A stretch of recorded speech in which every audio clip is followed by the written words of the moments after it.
Good night. Thank you.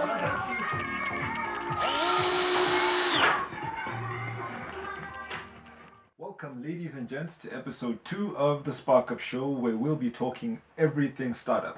I'm your host, Katakani Baloy, aka Ngwana Mosadi. So, in episode 1, we spoke about getting started and introduced the concept of an MVP. Today, we're going to explore that a little further. So, MVP stands for Minimum Viable Product. Yes, but what does that mean, Stephen? What does it mean? Well, in one sentence, an MVP is the most simplified version of your product or service that you can take to market. The idea is that you take your grand, audacious, pie-in-the-sky idea and you scale it down to the bare bones, the skeletons, if you will.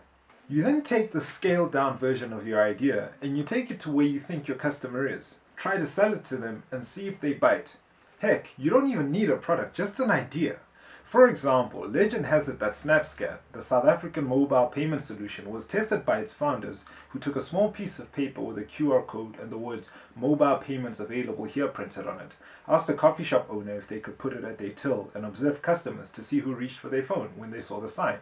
Based on the number of people who did, they concluded that the idea was viable. To test Picklebird, where I crowdsource artwork and produce it onto products, I have a vision of a huge product lineup. But I started with just 20 units of a single hoodie with one design and one color. Once I sold most of that, I did 60 units of another, still one design, but 3 colors at that time. I'll repeat this process, next time with 3 designs, each in 3 colors, and so forth. But before we get to that, let's have a look at some videos that will help us to better understand how to set up our MVP. One of the important things I would say for upcoming entrepreneurs is really sit down and understand your idea. What does it mean to have a good idea is answering, I think, 3 or 4 basic questions. One, what are you selling? Alright, what is it that you're selling? Understand it fully inside out and be able to, like when someone wakes up in your sleep, you know exactly what it is you're selling. 2, who are you selling it to? Once you understand your end user, it's easy to understand exactly what it is you're selling.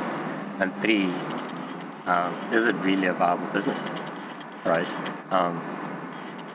And when they say, like, a lot of people take it very like, I know I was one of those people when you say, speak to somebody you've never spoken to before, pitch your idea to that person. Like, you really need to be comfortable with your idea yourself to speak to them and really see whether that person will or will not buy your idea.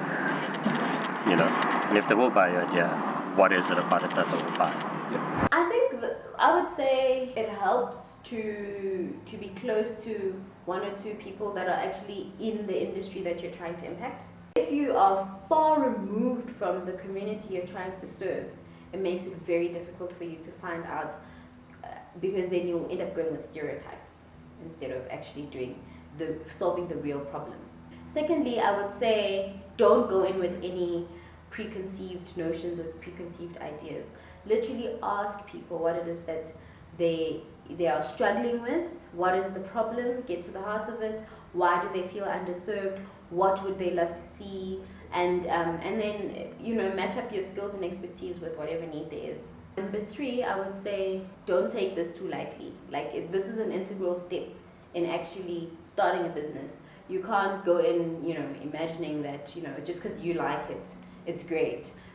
If you like it, it's great, but you're not going to be your customer.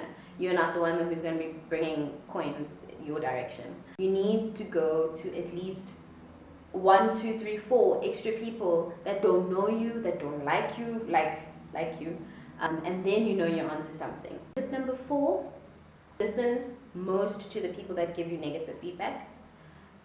Good feedback is nice, and you get it 90% of the time, but that 10% of the negative feedback is what actually builds your brand and what makes it better. Constructive negative feedback is what will help you make and refine your product or your service to the point where you'll be able to satisfy your niche the most. I think it's a gut thing. You kind of feel, if you have an affinity for a product, or if it makes you laugh, or if it kind of makes sense, if it gives you a good vibe, you kind of go with it.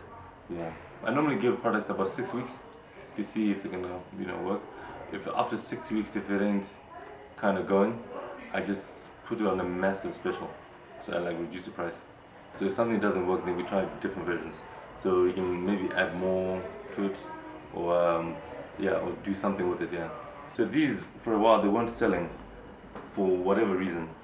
And then we added this, you see this lining on the outside, but it's basically just like that. And then this little edge there, that's made all the difference in the world. So now it sounds just a weird thing, but yeah, I think it's a little bit of African thing, and it makes it a bit distinct, I think we can see. So yeah, yeah, especially if you know the product is good, but it's not going, it's normally just requires something different, you know. Well, that's my experience. Wow, top advice indeed. The importance of research can never be overstated. The more you know, the better your starting position. That said, don't get caught in the trap of wanting to know everything before you start. You learn on the job. You start, you fail, you learn, you fix, and you start again. Repeat until you have a winning formula. Heck, sometimes you may need to walk away, but that's all part of the learning process. Learning what to fix and what to do is just as important as learning what not to do. And last but not least, guys, execute. If you have the urge to tell one more person about this brilliant idea you have, don't. Rather turn around and go do something towards achieving that idea. Because ideas are worthless. It's in the execution of ideas that the true value lies. So that's it for this week. I hope you guys have enjoyed it. Be sure to tune in next week. We will be talking about setting up your value chain once you've understood your product. 7 a.m. every Monday. Why? Because winners love Mondays. Let me know what you thought of this episode and any feedback you have so we can keep getting better. If there are any concepts or words in here that you didn't quite understand, hit me up on social media. Twitter and Instagram are at SparkUp Show or at Musadi for me, and Facebook is The SparkUp Show. Remember to follow the channel, use the button below, and keep the conversations going with the hashtag SparkUp, and of course, get involved. For what we are about to do, Africa was never ready. Let's spark up.